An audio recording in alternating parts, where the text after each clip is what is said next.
Today we are going to start class 12th mathematics chapter number 4 which is determinant. Student पिछले class में हम लोगों ने matrices के बारे में हम लोगों ने पढ़ा है और सेकंड चैप्टर और थर्ड चैप्टर हम लोगों ने फिनिश किया है इसके पहले, ठीक है। अब हम चैप्टर नंबर 4 पढ़ने जा रहे हैं।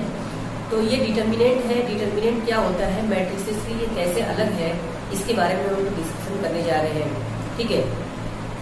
डिटर्मिनेंट क्या होता है, जैसे मान लीजिए आपके पास कोई एक मैट्रिक्स है ए, ठीक है। कोई भी आपकी मैट्रिक्स है, जैसे एक मैट्रिक्स है हमारे पास 2 3 5 1, ये 2x2 की मैट्रिक्स है, ठीक है। 2x2 की मैट्रिक्स है।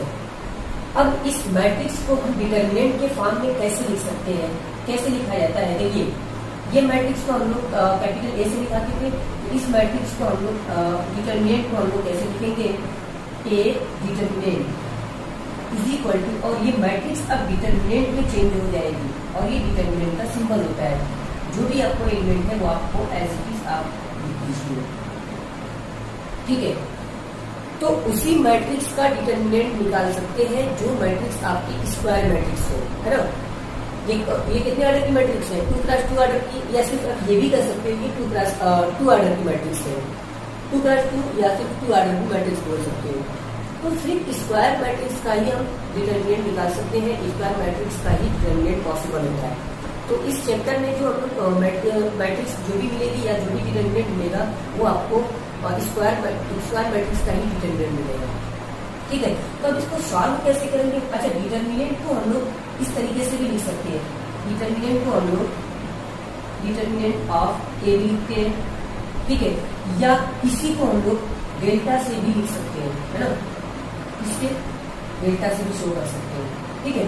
तो इसकी वैल्यू क्या होगी हमारे पास, जैसे अगर मैं लिखूं delta is equal to determinant is equal to, या आप ये भी लिख सकते हैं कि determinant of A is equal to, ये क्या होगा। देखिए, आपको क्या करना है कि इन दोनों नंबर को आपको मल्टीप्लाई करना है, इन दोनों नंबर को आपको मल्टीप्लाई करना है।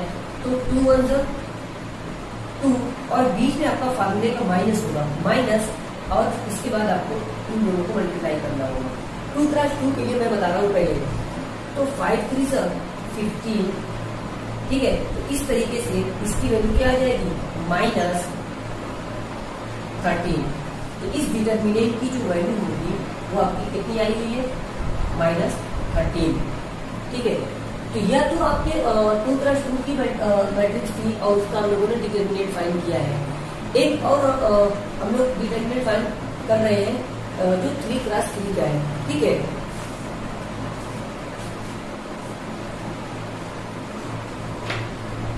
कोई भी आप एक मैट्रिक्स ले लीजिए, जैसे मैं एक मैट्रिक्स दे रहा हूं आपको,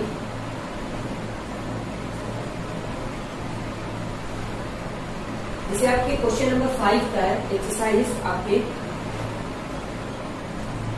एक्सरसाइज 4.1 का ही आप ले लीजिए, ठीक है। इसमें आप देखिए क्वेश्चन नंबर 5 का फर्स्ट है, आपका 5 का फर्स्ट क्वेश्चन है।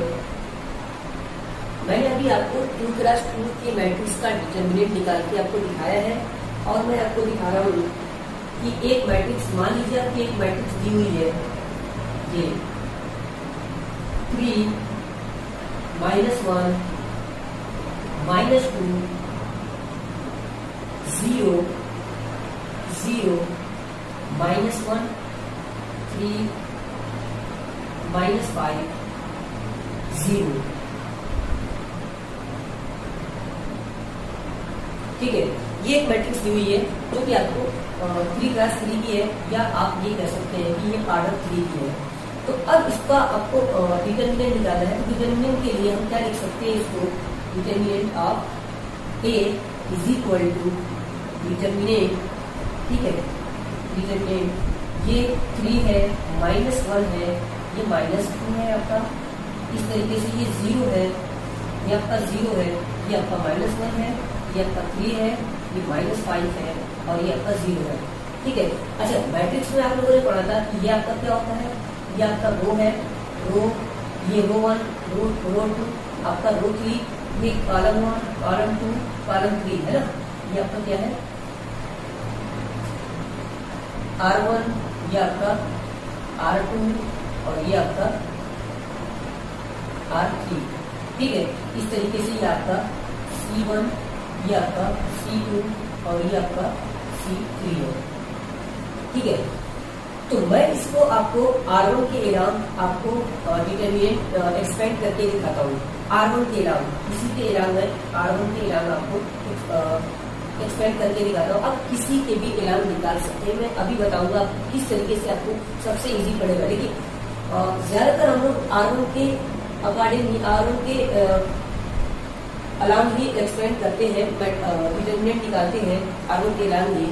और कभी कभी हमें आसानी होती है कि किसी और के अलावा, या C1 के, या C2 के, या C3 के, या फिर R2 या R3 के, तो कैसे आसानी होगी उसके बारे में भी मैं आपको बताऊंगा।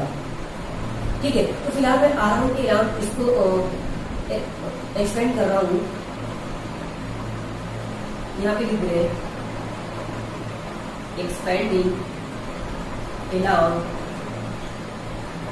R1 के अलावा। देखिए, सबसे पहले तो ये समझिए, ये आपका जो ये नंबर होता है, यानी R1 का जो A11 होता है, यानी R1 का फर्स्ट एलिमेंट जो होता है, ये आपका प्लस होता है, ये वाला आपका माइनस होता है, ये आपका प्लस होता है, ये माइनस होता है, ये प्लस होता है, ये माइनस होता है, ये प्लस होता है, ये माइनस, ये प्लस, यानी आपका अल्टरनेट चलता है plus minus plus minus plus minus plus minus plus.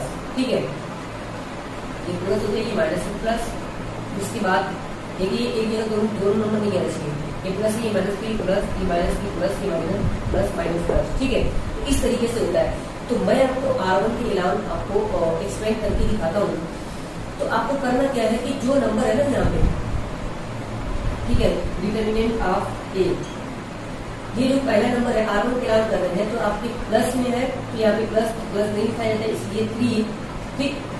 उसके बाद जो भी आपने नंबर लिखा है उसको आप स्किप कर लीजिए। ठीक है। इसको आपने छुपा लिया, आपका जो बचा है इसको आप मल्टीप्लाई कीजिए। यहाँ पे मैं इसको हटा दे रहा हूँ। ठीक है। जो आपका प्लस माइनस भी लिखा था उसको मैं हटा दे रहा हूँ के लिए। ठीक है। क्योंकि मैं R1 के नाम कर रहा हूँ, तो ये दोनों आप जब इसको छुपाओगे तो ये देखिए, इसका मल्टीप्लाई इसके साथ और इसका मल्टीप्लाई इसके साथ माइनस करके। ठीक है। तो इस तरीके से मैं यहाँ पे 0 माइनस बना और ये माइनस माइनस प्लस, तो ये कितना हो जाएगा आपका 5। ठीक है। उसके बाद देखिए माइनस है, माइनस, और यहाँ पे आपका ये वाला नंबर है तो -1। ठीक है। इस नंबर को छुपा लीजिए आप, ये वाला पोर्शन दिया और ये वाला पोर्शन दिया। जो नंबर है आपका, उसका रो और उसका कॉलम को आपको छुपाना रहेगा। ये कॉलम हो गया, ये आपका रो हो गया, बचे हुए इसको इसके साथ आपको मल्टीप्लाई करना है, माइनस इसका इसके साथ मल्टीप्लाई करना है। तो जब इसका इसके साथ मैं मल्टीप्लाई करता हूँ, ठीक है, तो 0 आ रहा है। और ये देखिए माइनस तो आपका फार्मूले का, और ये -3, तो माइनस माइनस क्या हो जाएगा आपका प्लस, आपका ये -3 है ना, माइनस माइनस आपका +3। ठीक है। इसके बाद आपका ये -2 है, हालांकि ये प्लस है तो प्लस माइनस, तो ये -2 हो जाएगा आपका -2। और इसके अलावा ये आप रिसीव करते हैं, ये देखिए ये आपका इसके साथ ये 0 हो जाता है, और ये भी आपका क्या हो जाता है 0 हो रहा है। तो इस तरीके से आपका 0 - 0। ठीक है। तो इसको सॉल्व करते हैं, थोड़ा सिंप्लीफाई करते हैं। देखिए ये 0 माइनस की -5 आएगा, तो ये -15 बचा है, और ये देखिए माइनस माइनस आपका प्लस हो जाएगा +3, और ये पोर्शन आपका ये 0 है, तो ये पूरे का मल्टीप्लाई करेंगे, ये पूरा आपका 0 हो जाएगा। तो इस तरीके से आपका ये -12 आपका डिटरमिनेंट आ चुका है। तो इस 3x3 मैट्रिक्स का डिटरमिनेंट आप इस तरीके से फाइंड कर सकते हैं। तो आप किसी के भी अलार्म निकाल सकते हैं, किसी के भी। अगर आप इसके अलार्म निकालते हैं, स्टूडेंट के अलार्म, तो आपको पहला एलिमेंट ये लेना पड़ेगा, दूसरा इसको लेना है तो इसको छुपाना है, और इसको छुपाना है, इसको लेना है तो इसको छुपाना है, और ये वाले पोर्शन को इसको लेना है तो इसको छुपाना है। तो उसके हिसाब से आपको सिंबल लेने पड़ेंगे। ठीक है। अब मैंने ये चीज बताई थी आपको कि मान लीजिए आपको आपको सोचना है कि मुझे कैसे जल्दी से आप और आसानी से आप और कम कैलकुलेशन में आप डिटरमिनेंट फाइंड कर सकते हैं। ठीक है, उसके लिए आपको क्या सोचना है कि जिस भी रो या कॉलम के अलावा जीरो ज्यादा हो, ठीक है, उसी के अलावा आप एक्सपेंड कर दीजिए, आपको बहुत इजी वे में डिटरमिनेंट फाइंड हो जाएगा। देखिए आप इस रो के अलावा देखिए एक ही जीरो है, कॉलम के इसके भी एक ही जीरो है, इसके भी यहाँ पे भी एक ही जीरो है। ठीक है, अब इसके देखिए C1 के रो 1 के अलावा एक भी जीरो नहीं है। अब रो 2 के अलावा देखिए 2 जीरो है, रो 3 के 1 जीरो। तो आपको ना जिसमें ज्यादा जिस रो में या कॉलम में ज्यादा आपको जीरो दिखते हैं उसी के अलावा आप एक्सपेंड कर सकते हैं। ठीक है, तो मैं R2 के अगर अलावा एक्सपेंड कर रहा हूँ, एक्सपेंडिंग अलावा R2 के अलावा देखिए ये आपका क्या हो जाएगा। देखिए एक बात ध्यान रखिए, ये प्लस है तो अगला ये माइनस होगा। ठीक है, और ये आपका प्लस होगा तो आपका पहले माइनस होगा, -0। ठीक, ये पोर्शन आपको ये आपको स्किप करना है, बीच वाला स्किप करना है। ठीक है, तो बीच वाला और ये पोर्शन गया तो इसका मल्टीप्लाई इसके साथ, ये तो 0 हो जाएगा और बीच में माइनस। ठीक है, इसका मल्टीप्लाई इसके साथ, बीच में माइनस ये प्लस हो जाएगा, +5 10। ठीक है, और इस तरीके से आपका R2 के अलावा कर रहे हैं आप, तो ये वाला ये माइनस है तो ये प्लस होगा और ये माइनस होगा, तो ये प्लस है +0। ठीक है, तो इस तरीके से ये 0 है तो ये वाला आप छुपा दीजिए, इसको आप छुपा दीजिए, यानी ये वाला पोर्शन और ये पोर्शन छुप जाएगा। इसका मल्टीप्लाई इसके साथ और ये देखिए 3 का इसके -6 आ जाएगा, 0 ये माइनस है और ये माइनस आपका 6 है। ठीक है, इस तरीके से ये -1 है, -1 ये प्लस, ये माइनस, ये प्लस, ये -1। ठीक है, और इसके -5 3 15। ठीक है, और ये माइनस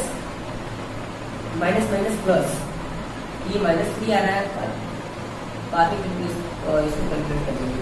ठीक है, तो ये देखिए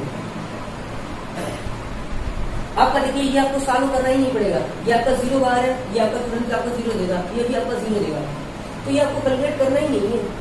ठीक है, तो कहने का मतलब ये है कि सिर्फ आपको जिस भी रो में लिखे इस पोर्शन को डायरेक्टली आपको बस यहाँ पे शो करना है कि आपको ये माइनस आ रहा है, तो डायरेक्ट आपको ये चीज न लिखिए आप, या आप ये चीज लिखेंगे भी तो आपको तुरंत 0 मिल जाएगा, ये भी 0 हो जाएगा। बस आपको सिर्फ इसको ही सॉल्व करना होगा। ये देखिए माइनस आपका क्या हो जाएगा, प्लस हो जाएगा। ठीक है, माइनस प्लस हो जाएगा और ये -15 है ना, तो माइनस प्लस ये -12 हो जाएगा और आपका आंसर ये देखिए माइनस था कि ये माइनस था, ये इसका सिंबल माइनस था, पहले से ही माइनस था। ठीक है, तो ये माइनस था, माइनस। ठीक है, तो माइनस क्या हो जाएगा आपका प्लस हो जाएगा। तो इस तरीके से ये इसको सॉल्व करते हैं थोड़ा, तो -15 + 3 = -12। यहाँ पे एक मिस्टेक था क्योंकि ये पहले से ही माइनस था, plus minus plus minus plus minus. ठीक है, तो इस तरीके से हम एक किसी के भी अलावा आप डिटरमिनेंट आप फाइंड कर सकते हैं। ठीक है, तो एक्सरसाइज 4.1 में आप और भी क्वेश्चन सॉल्व कर सकते हैं। ठीक है, तो हम कुछ और क्वेश्चन कर रहे हैं। उससे पहले एक चीज मैं आपको बताना चाहता हूँ, क्योंकि वो आपके एग्जाम में कभी कभी पूछ देता है ये चीज, इफ एनी मैट्रिक्स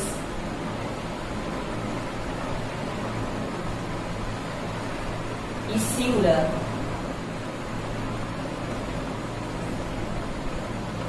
then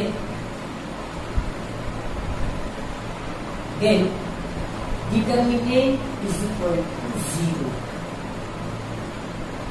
ठीक है, ये चीज आप ध्यान रखिएगा। दूसरी चीज, if any matrix is non-singular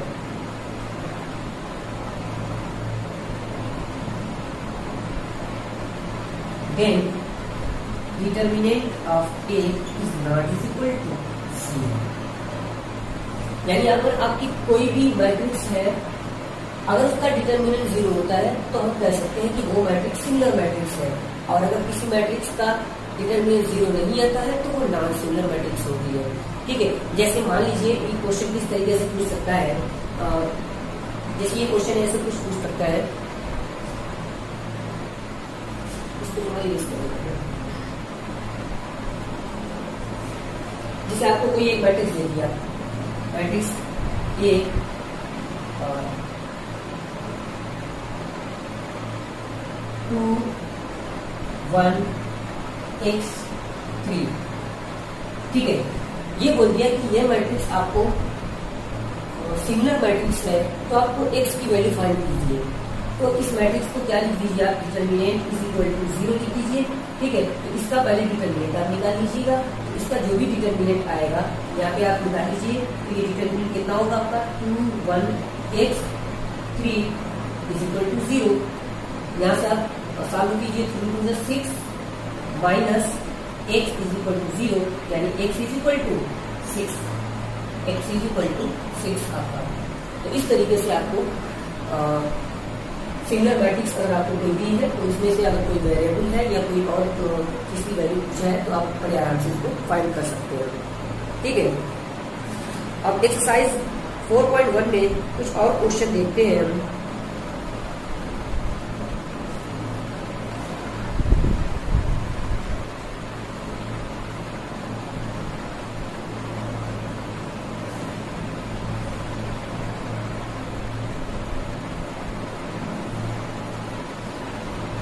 question number 2 का फर्स्ट पार्ट है आपका, cos theta is equal to, ये डिटरमिनेंट इज इक्वल टू पहले से ही किया हुआ है, determinant cos theta minus sine theta, sine theta और ये cos थीटा, इस डिटरमिनेंट की वैल्यू आपको फाइंड करना है।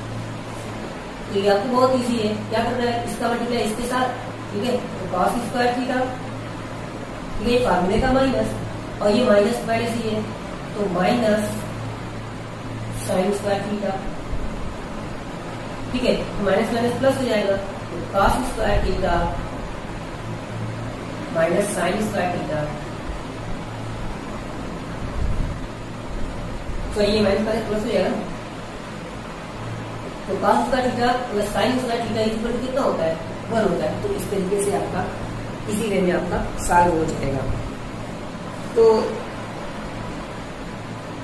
इस एक्सरसाइज में आपको सिर्फ आपको डिटरमिनेंट ही फाइंड करने थे, तो आप बड़े आराम से सभी डिटरमिनेंट आप फाइंड कर सकते हो।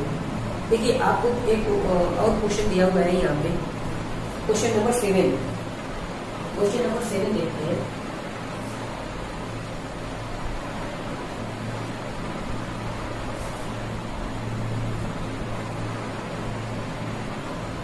क्वेश्चन नंबर 7 है हमारा, find the value of x, find x, आपको x की वैल्यू फाइंड करना है, और आपके पहले वाले इसके क्वेश्चन को दिया हुआ है कि 2 4 5 1, ये डिटरमिनेंट पे दिया हुआ है, इक्वल टू, ये भी डिटरमिनेंट पे है, 2x और ये 4, ये 6, ये x है। ठीक है, तो कुछ नहीं, बस आप इसको सॉल्व कर दीजिए। जो 2 1 से 2 माइनस 5 4 से 20 इज इक्वल टू, यहाँ पे आपका 2x स्क्वायर माइनस 24, ठीक है, ये कितना हो जाएगा आपका minus 18 is equal to 2x square minus 24। तो आप इसको राइट साइड लेफ्ट साइड कर लीजिए, तो माइनस 18 और प्लस 24, यानी ये 6 हो जाएगा, 6 is equal to 2x square, तो 6/2 is equal to x square. ठीक है, तो 2 1 से 2 2 3 का 6, यानी x square is equal to 3। ठीक है, तो आपको एक्स इज इक्वल टू क्या मिलेगा, जैसे आपका x is equal to plus minus under root 3, ठीक है। ये प्लस माइनस अंडर रूट 3 होगा, ओनली 3 नहीं होगा, ठीक है। इतना तो आपको पता होना चाहिए क्योंकि आप क्लास 12th में हो, ठीक है। तो ये आपका क्वेश्चन कंप्लीट होता है, ये एक्सरसाइज आपकी कंप्लीट होती है। तो इसके बाद की जो एक्सरसाइज है हमारे वो ज़्यादा इंपॉर्टेंट है।